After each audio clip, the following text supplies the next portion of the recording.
Ladies and gentlemen, the Prime Minister. Fellow Australians, suddenly and with dramatic intensity, the war has entered a new phase, and we find ourselves in a period of grave crisis. For months past, those who have been following anxiously the course of the war have anticipated the possibility of a German push through the Low Countries in order to establish a base for a direct attack on Great Britain and a flanking attack on France. But it is one thing to contemplate an event as almost certain. It is another thing suddenly to find it upon you. That it has awakened Australia to the grim reality of this life and death struggle, I have no doubt. Inevitably, in the first shock of the news, many people will be bewildered as to the significance of it all. My principal purpose tonight is to endeavour to give you a balanced view of the state of the war. Our difficulties are unquestionably enormous and our danger imminent. But in the glorious history of our race, sanity and calmness have never been inconsistent with instant action and stern determination. Wars are won by work and preparation and skill and courage and fortitude. We must look the facts fairly and squarely in the face. We must keep our morale high. It was a German, Goethe, who said that the British are slow to action, but once roused, they are tenacious until they achieve their end. The bare facts of the last few days are that Germany, without warning and without scruple, has suddenly and with every instrument of terror invaded the Low Countries. The peace of Holland, a peace unbroken for more than a century, has been rudely shattered, not for anything that Holland has done, but because geographically she lies in the path of German forces anxious to get at Britain. Belgium has known but little peace. For the second time in a single generation, her scrupulously observed neutrality has been swept aside, and her people submitted to death and desolation for no better reason than that Belgium geographically lies in the path of an attack upon France which would avoid the Maginot Line. Every great nation inevitably has some international sin to its discredit, but it has been given to no other nation in the world's history to practice international crime as Germany has practiced it. Czechoslovakia, Poland, Denmark, Norway, Holland, Belgium, Luxembourg have all been plunged into war for no error, for no offence, but merely because Germany has long since decided that there is no law of neutrality or of war which can be allowed to stand in the way of her ambition or in the way of her revenge. We, the British and French peoples, have stood for the law because we know that without law there can be no civilization and no security. Even as I speak to you, we are paying the price for our observance of the law. All along we have feared an attack upon Holland and Belgium. For many months past, it would have given us some more effective means of countering a German thrust if we could have conferred with the governments of Holland and of Belgium on measures of common defence. But because such conferences would have been taken as a departure from strict neutrality on the part of these two nations, the conferences did not take place. To have acted without the consent of these powers would have been construed as a negation of the reasons for which we entered the war. The result is that the Anglo-French forces, in their gallant march to the relief of these invaded countries, have literally had to start from scratch. In the short run, Decency can be a handicap when you are fighting indecency. But in the long run, it will prove a shining weapon that nothing can resist.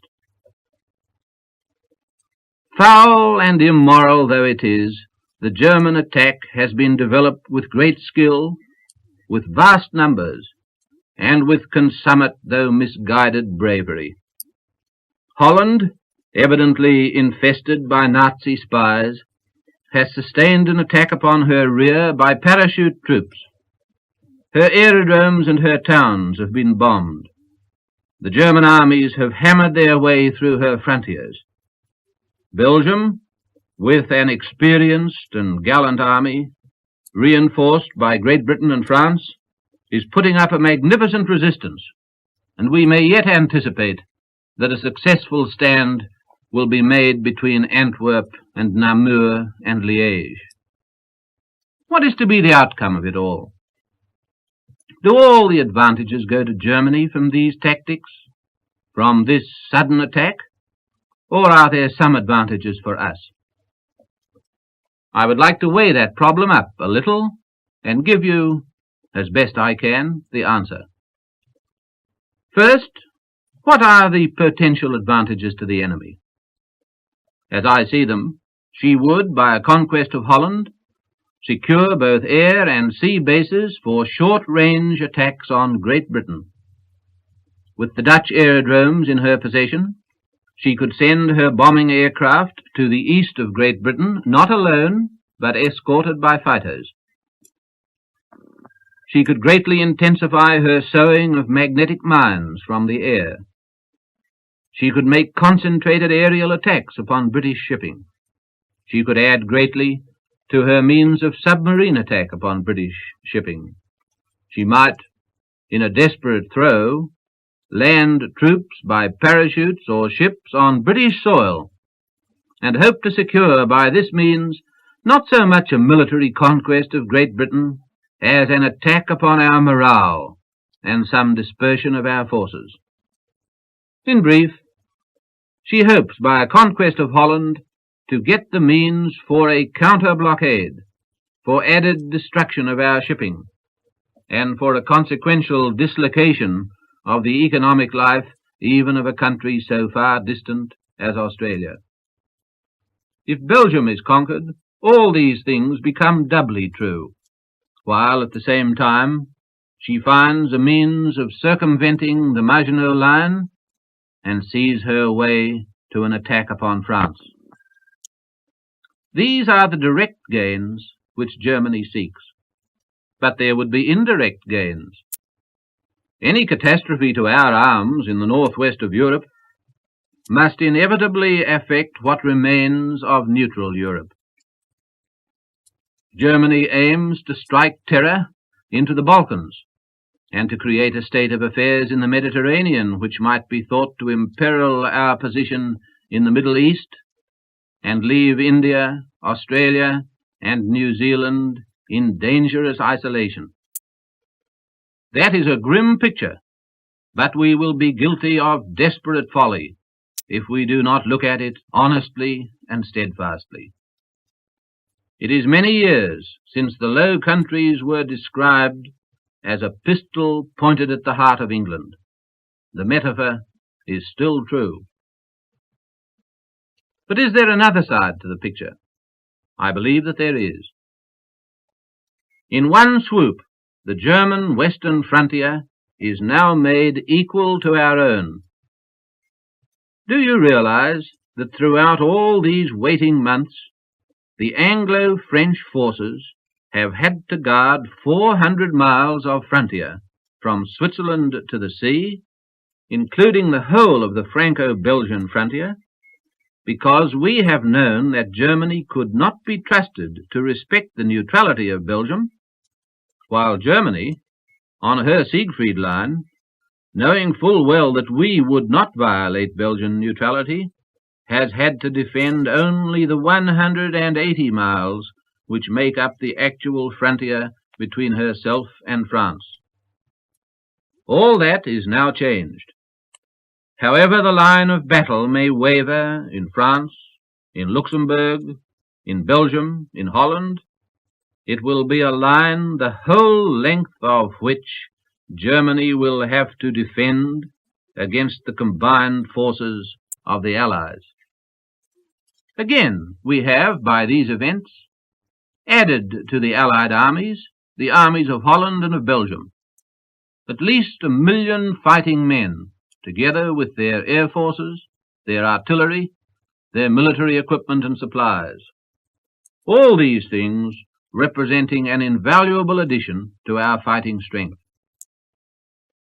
There is another matter of immense importance, as Germany will learn, and that right early, and it is this. For Germany to smash through Holland may present her with a short cut to Great Britain with her aircraft, but it equally presents Great Britain with a short cut into Germany with hers, and into that very part of Germany in the Ruhr, not more than 100 square miles, in which her great heavy war industries are situated.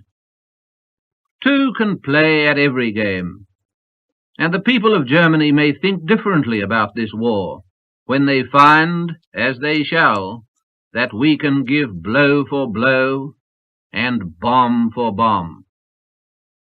The German people, who have suffered the Nazi scourge to come upon the world, must and will come to know what war means, just as they have made the people of Poland and Norway and Holland and Belgium know what war means. Above all, and this part of the picture, although almost impalpable, will yet dominate the whole, the last vestige of character and of repute has been snatched away from Germany. Her aims and her methods are nakedly revealed. She can never again, while this war lasts, have a willing neutral friend. Every neutral country, and above all, every neutral country that values free institutions and humane civilization, becomes her potential enemy. Those being the two aspects of this crucial campaign, how should we strike the balance? Are we to stand mute as men that have no hope? Are we to look for peace by negotiation, as some unworldly pedants still believe?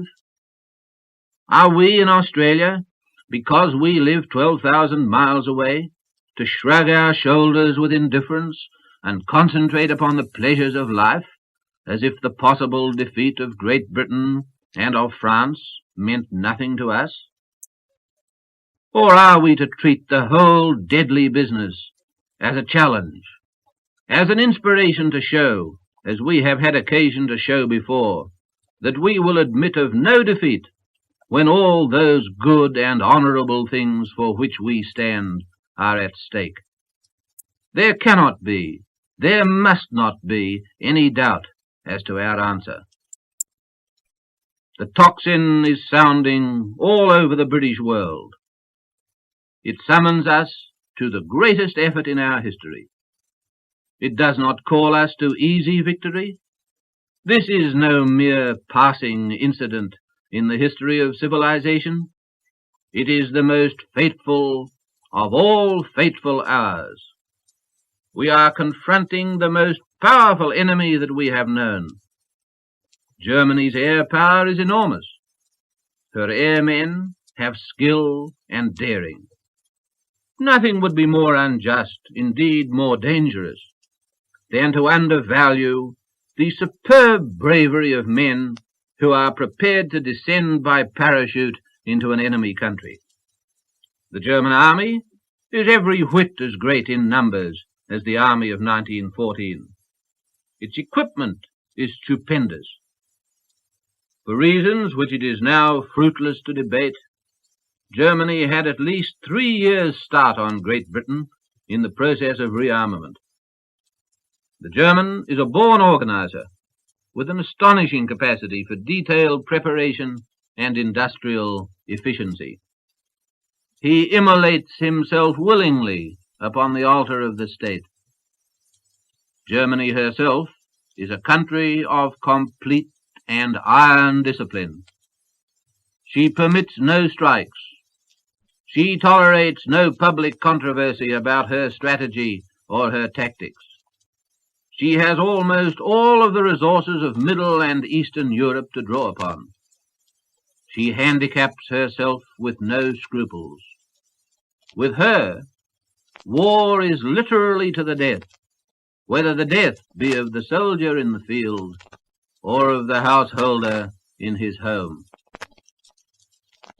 Against all these things, what have we to set? I have said something about the Allied armies, reinforced by the armies of Holland and Belgium. Let me add to them our unchallenged and unchallengeable sea power. A substantial portion of the German navy was destroyed in the Norwegian expedition. The seaways of commerce are still open to us. They are closed, hermetically closed, to the shipping of Germany. Her foreign trade has gone. Vast as Germany's resources are, ours are still vaster, for we can draw upon the world. Sea power gives us mobility to help each other and to exhaust the enemy. This has been proved before in our history. And above and beyond all these things, that nation must always fight the better, must always endure the longer, whose heart is supported by the consciousness of justice. Great is the truth, and it shall prevail. But, and here is the thing for us to realize with urgency, the most just cause in the world cannot obviate defeat unless we are prepared to back Great Britain with the last ounce of our human energy and bravery and self-sacrifice and devotion. We in Australia, precariously situated upon the edge of the Pacific, are marshalling our own resources, training our own men, building aeroplanes and ships of war. But we know that our independence would not be worth a moment's purchase if it were not that our first and greatest frontier, the frontier of the deep blue sea, is guarded for us by the naval might of Great Britain. Plausible as may be the tongues of those who whisper to us that all we need do is look after ourselves and keep out of the troubles of Europe, we know that we cannot keep out of the troubles of Europe, that our fate is being determined in the Low Countries of Europe today just as surely as if the battlefield were on our own soil. And so I want to say to you and to all Australians, let us pledge ourselves to victory. Let us postpone our local controversies until it is useful and profitable to determine them. Nobody values more than I do Australian standards of life and of living. Nobody is more anxious than I am for a fair deal as between employer and employed. Nobody had looked forward more keenly than I had to years of peace in which great social and industrial reforms might have been achieved. But the grim fact is that we are at war, and at war for our very existence. It is a monstrous denial of the significance of this war that we should be dissipating our energies in needless strife, that men should be prepared to hold up munition ships, to stop the work of producing war materials, to impair a great national effort at self-preservation over some question of 2 or 3 hours' work a week, or a shilling or two in an already good day's pay.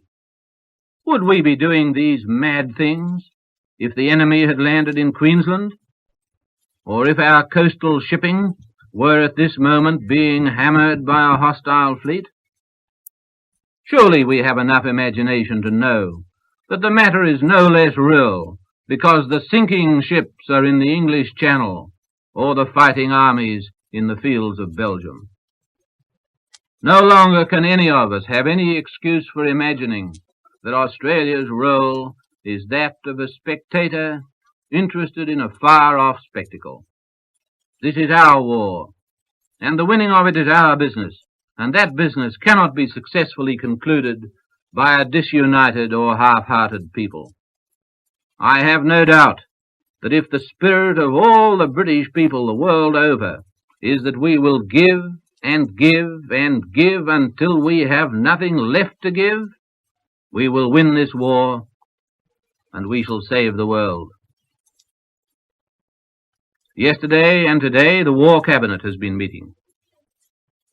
We are pushing on with the great programs which I announced to you only 2 months ago. Our advisers in all the services are urgently considering ways and means of intensifying our effort. That the difficulties, particularly in connection with the Empire Air Scheme, which requires so many aircraft from abroad, are intensified by the events of the past few days, there can be no doubt. But those difficulties can be overcome. We must build more and more aircraft in Australia. We are particularly reviewing our production of munitions of all kinds, in which department we are suppliers not only to ourselves, but to Great Britain and New Zealand. The war has shown that nothing but the best equipment will do. We hope to be able to establish, and indeed have already been able to arrange in some cases, greater and greater increased production. If necessary, we shall draw more and more upon the resources of private industry, even though this means an interruption of the civil, productive activity of some workshops and plants. It is, as I have reminded you, only 2 months since I announced to you the great expansion of our expeditionary forces. What I then said was not necessarily final.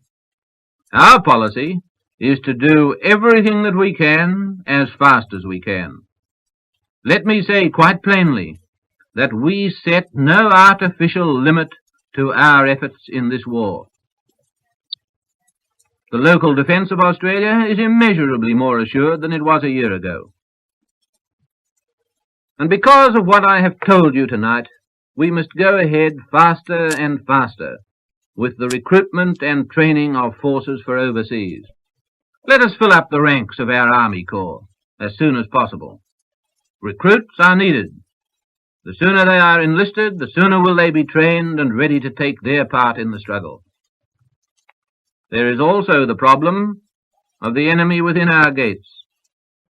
Effective steps are being taken to prevent the continued employment in key places such as munition works of those engaged in or associated with subversive or disloyal activities. With that measure of support that we earnestly desire from the young men of Australia, from the industrialists, from the taxpayers, from the investors great and small, this Australian nation of yours and mine can make a splendid and perhaps a decisive contribution to victory. But time presses. Let no man delay. The enemy is not waiting and will not wait for us. He hopes that we shall not be there, or that we shall be there too late. On behalf of the government, I call upon Australia to give him his answer.